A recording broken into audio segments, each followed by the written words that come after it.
বাংলাদেশ মাত্র তৃতীয় ম্যাচে অস্ট্রেলিয়ার মাটিতে জয়ের দেখা পেয়েছে। কি ঐতিহাসিক জয়! এই জয়ে অনেক রেকর্ড হয়েছে। তবে একটা প্রশ্ন আসে যে বাংলাদেশ দল এত দ্রুত মাত্র তৃতীয় ম্যাচেই অস্ট্রেলিয়ার মাটিতে জয় দেখা পেয়েছে, এমন কাজ কি এশিয়ার অন্য কোনো দেশ করতে পেরেছে? সবচেয়ে বড় দেশ ভারত কততম ম্যাচে প্রথম জয় পেয়েছে? কত বছর লেগেছে অস্ট্রেলিয়া মাটিতে প্রথম জয় পেতে? অথবা এখন পর্যন্ত কয়টা ম্যাচ খেলেছে, কয়টা জিতেছে? শুধু ভারত নয়, পাকিস্তান, শ্রীলঙ্কা কি করেছে? সেই সব বিষয় নিয়ে জানবো। এর মধ্যে কিছু বিস্ময়কর তথ্য আছে, আশা করি সবাই দেখবেন এবং তারপর বিচার করবেন যে বাংলাদেশ দল কেমন করেছে এবং বাংলাদেশের সাথে অবহেলা করা হয়েছে কি না, বিশেষ করে টেস্টে। প্রথমে আসা যাক ভারত কেমন করেছে। ভারত তো টেস্ট ক্রিকেটে অনেক বড় একটা শক্তি, ওয়ার্ল্ডই বড় শক্তি। তারা একের পর এক বিশ্বকাপ জিতছে, তারা চ্যাম্পিয়ন্স ট্রফি দিয়েছে, তারা টেস্টে ভালো করেছে এবং তাদের কালচারটা টেস্টের জন্য খুবই ভালো। তাদের একের পর এক সুপারস্টার এসেছে। তারা কেমন করছে?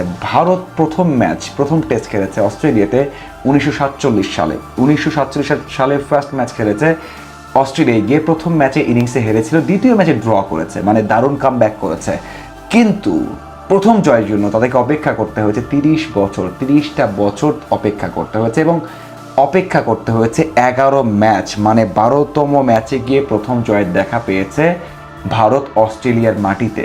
ভুল শুনছেন না, এশিয়ার এমনই কষ্ট হয়, মানে অস্ট্রেলিয়ার মাটিতে জয় পেতে বিশেষ করে এশিয়ার দলগুলোর এমনই কষ্ট হয়। তারা এখন পর্যন্ত 57টা ম্যাচ খেলেছে অস্ট্রেলিয়ায় গিয়ে, তার মধ্যে 33টাই হেরেছে, 10টা জিতেছে এবং 14টা ড্র করেছে। 10টা, তার মানে অবশ্যই 6টা ম্যাচ খেলতে হয়েছে একটা ম্যাচ জিততে। বাংলাদেশ সেখানে তৃতীয় ম্যাচেই, মানে 3টা ম্যাচ লেগেছে একটা ম্যাচ জিততে। এবার আসা যাক পাকিস্তান কেমন করেছে। পাকিস্তান আরও একটা বিশ্ব চ্যাম্পিয়ন দল, তারা টেস্টেও এগিয়ে, তাদের কালচারটা ভালো।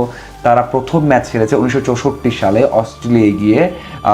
তারা প্রথম ম্যাচে ড্র করেছিল, বিস্ময়করভাবে ড্র করেছিল, কিন্তু জয় পেতে অপেক্ষা করতে হয়েছে প্রায় 17 বছর। তারা জয় পেয়েছে 1977 সালে, যেমনটা ভারত পেয়েছে ওই সালে বা ওই বছরেই। 1977 সালে অস্ট্রেলিয়াকে হারিয়েছে পাকিস্তান এবং সেটা সিডনিতে হারিয়েছিল এবং তাদের চেষ্টা করতে হয়েছে 7বার, মানে 7 নম্বর টেস্টে গিয়ে তারা প্রথম জয় দেখা পেয়েছে। তারা সর্বমোট অস্ট্রেলিয়ায় গিয়ে ম্যাচ খেলেছে 40টা এবং জয় পেয়েছে 4টা, হেরেছে সেখানে 29টা, 7টা ড্র করেছে। বুঝতেই পারছেন যে পাকিস্তানও সেখানে স্ট্রাগল করে। 10টা করে ম্যাচ খেলতে হয়েছে একটা জয়ের জন্য, যদিও ড্রর সংখ্যাটা বেশি। 17 বছর লেগেছে তাদের প্রথম জয় পেতে। সবচেয়ে বিস্ময়কর বিষয় হচ্ছে শ্রীলঙ্কার কত লেজেন্ড, মানে সাঙ্গাকারা, চামিন্দাভা, জয়সুরিয়া, রানাতুঙ্গে, কত কত কত কত তারকা এসেছে। তাদের স্ট্রাকচারটা এত ভালো, স্কুল ক্রিকেটটা এত ভালো, তারা সবসময় ভালো ভালো ক্রিকেটটা কিন্তু প্রডিউস করেছে। তাদের কি অবস্থা? তারা এখন পর্যন্ত অস্ট্রেলিয়ায় ম্যাচ খেলেছে 15টা। 1988 সালে ফার্স্ট ম্যাচ খেলেছে অস্ট্রেলিয়ায় গিয়ে, সেটা ছিল ওয়াকাতে। এরপর তারা ম্যাচ খেলেছে একের পর এক, যদিও তারা বাংলাদেশের মতো অনেক কম সুযোগ পেয়েছে, কারণ প্রায় 38 বছরে মাত্র 15টা টেস্ট তারা খেলার সুযোগ পেয়েছে অস্ট্রেলিয়ার মাটিতে। হয়তো অন্যটা কারণ থাকতে পারে, কারণ সেটা হচ্ছে তারা এখন পর্যন্ত কোনো জয় পায়নি। বিস্ময়কর লাগতেই পারে, যারা আমরা সাঙ্গাকারার ফ্যান, যারা ভার্সের খেলা দেখি, মুরালি ধরনের খেলা দেখি বা দেখেছি, তারা হয়তো বা অবাক হবেন যে মুরলীধরন, সাঙ্গাকারারাও কখনোই অস্ট্রেলিয়া মাটিতে জয়ের দেখা পায়নি, শুধু 2টা ড্রর দেখা পেয়েছে। এর থেকে বিস্ময়কর তথ্য হয়তো আর থাকবে না যে এই দলগুলো সেখানে পারেনি। এছাড়া বাকি যে দলগুলো রয়েছে, সাউথ আফ্রিকা হোক, সেখানে নিউজিল্যান্ড হোক, ওয়েস্ট ইন্ডিজ তো টেস্ট ক্রিকেট অনেক বছর ধরেই খেলছে, ইংল্যান্ড তো অ্যাশেজ সবসময় খেলে, তারা মোটামুটি জয়ের দেখা পায়।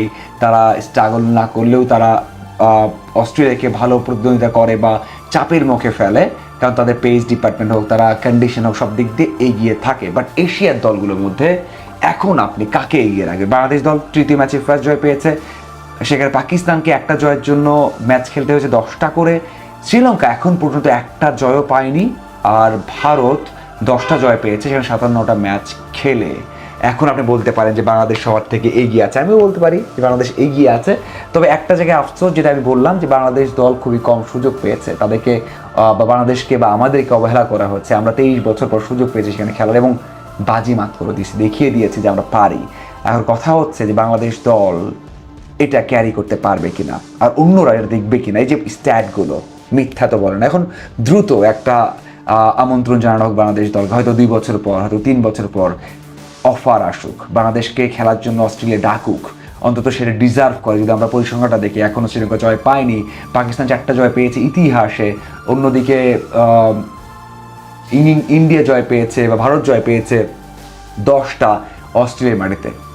সো আপনার কি মনে হয় যে বাংলাদেশ দল কেমন করলো এবং এই দলটা নেক্সট ম্যাচে কেমন করবে, এবং অস্ট্রেলিয়া এখন অন্তত বাংলাদেশকে ইনভাইট করবে কিনা দ্রুত, সেটাই দেখার অপেক্ষা। আপনারা কি মনে করেন জানাবেন। ধন্যবাদ সবাইকে।